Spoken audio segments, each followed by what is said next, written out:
שלום חמודות וחמודים, לקראת האביב אנחנו מתחדשים בבית ספר וירטואלי חדש ומרחבי לימוד חדשים בקלאסרום, ואנחנו נראה עכשיו איך מגיעים לכל הטוב הזה. אז דבר ראשון אנחנו נכנסים לחלון אנונימי, לוחצים על 3 הנקודות, חלון אנונימי חדש, כמו שאתם כבר יודעים, כותבים בית ספר רעות מנשה, נכנסים לאתר בית הספר, ופה יש לנו כפתור סגול שדרכו נוכל להיכנס לבית הספר הווירטואלי. כל מה שאני אומרת עכשיו ומראה בסרטון מופיע גם במדריך הזה שהוא כתוב מצילומי מסך.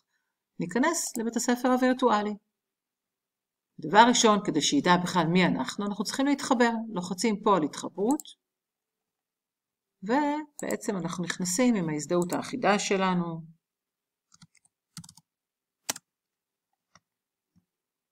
מה אנחנו רואים? אז קודם כל אביב החמוד הסכים לנו להראות עם המשתמש שלו, ואנחנו לא רואים פה שום דבר אישי.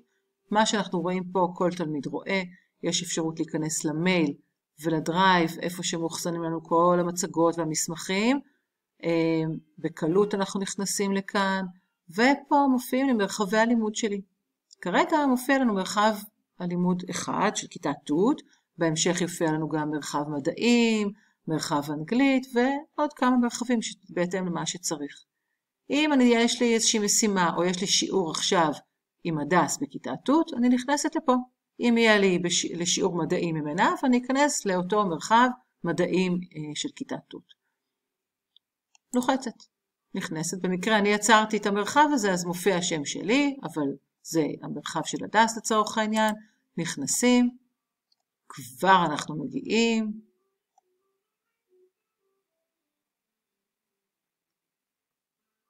וניכנס לקלאסרום של כיתה ט'. אז יש לנו פה כמה דברים שחשוב שאנחנו נראה. קודם כל, אם יש לנו מפגש במיט, הנה הוא פה. רק לוחצים על הצטרפות, והדס תחכה לנו שם. אני סוגרת את זה כרגע.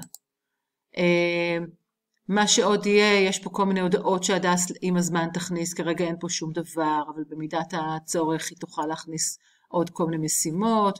אפשר גם לראות תחת סביבת הלמידה. יחכו פה כל מיני משימות, קישורים, סרטונים, כל מה שצריך. אז כרגע זאת הדרך להיכנס למרחב, ופה הדרך להיכנס למפגש מיט. תהנו.